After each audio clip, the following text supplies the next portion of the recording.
الفيديو اللي بيستناه كل بيت مصري قبل رمضان، غني او فقير لازم يستنى الفيديو ده قبل رمضان. عارفين ليه؟ عشان الكيلو ب50 جنيه وهيغرقك طول شهر رمضان كله، مش هتحتاجي تشتريه من بره تاني. هنعمله مع بعض بكل اسراره وتكاته.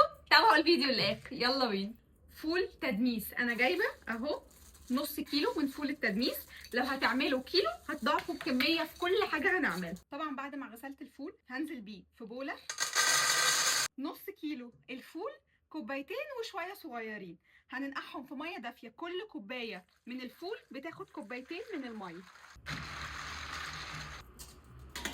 هننقعه في الميه دي ليله كامله عشان الفول يبدا يفتح ويتضاعف حجمه. بعد ما اتنقع ليله كامله بصوا منظر الفول، تشرب الميه كلها.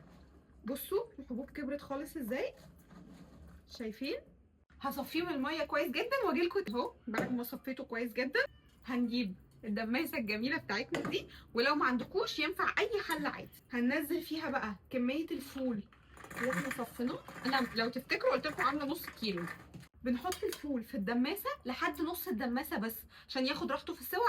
نص كيلو الفول هننزل عليه بنص كوبايه من الفول المدشوش، ننزل عليه بجزرتين، هننزل عليه بنص كوبايه من العدس الاصفر، طماطمتين صغيرين مقطعاهم قطع صغيره، بصلايه، فصين توم، ليمونتين سلام زي ما هو غسلهم كويس جدا.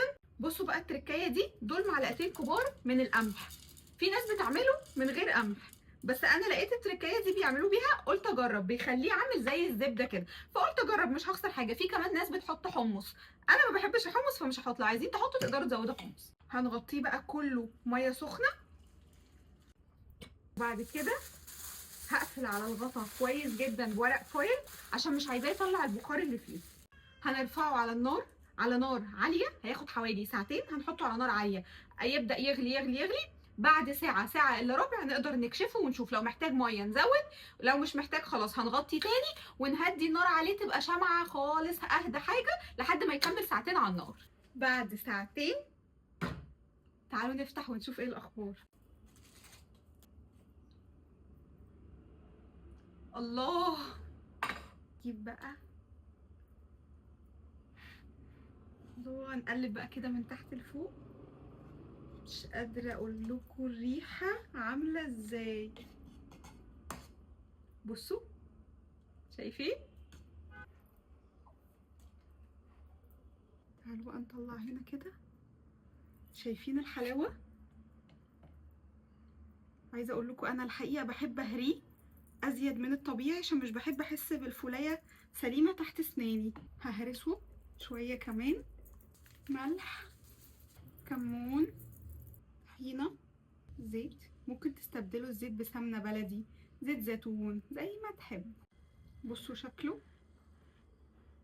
بصوا مش هتكلم كتير، الريحه مجنناني وعايزه ادوق.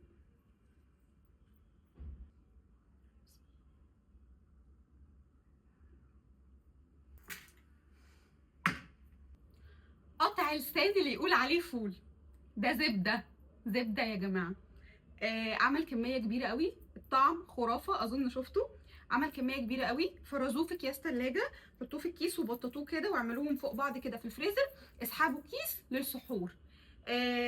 هايل. عايزين تضعفوا الكميه ضعفوها. انا كنت فاكره ان هو صعب وقصص كتير وكده، لا حلو قوي قوي قوي. بقول لكم ايه، قوموا دمسوا فول يلا. عايزاكم تتابعوا كل فيديوهاتي لحد رمضان، كلها هتنزل وصفات خاصه برمضان، سواء عصاير او وصفات او حاجات بنستخدمها كل يوم، وازاي نوفر على نفسنا وقت ومجهود في رمضان. واعملوا لي لايك وشير للفيديو.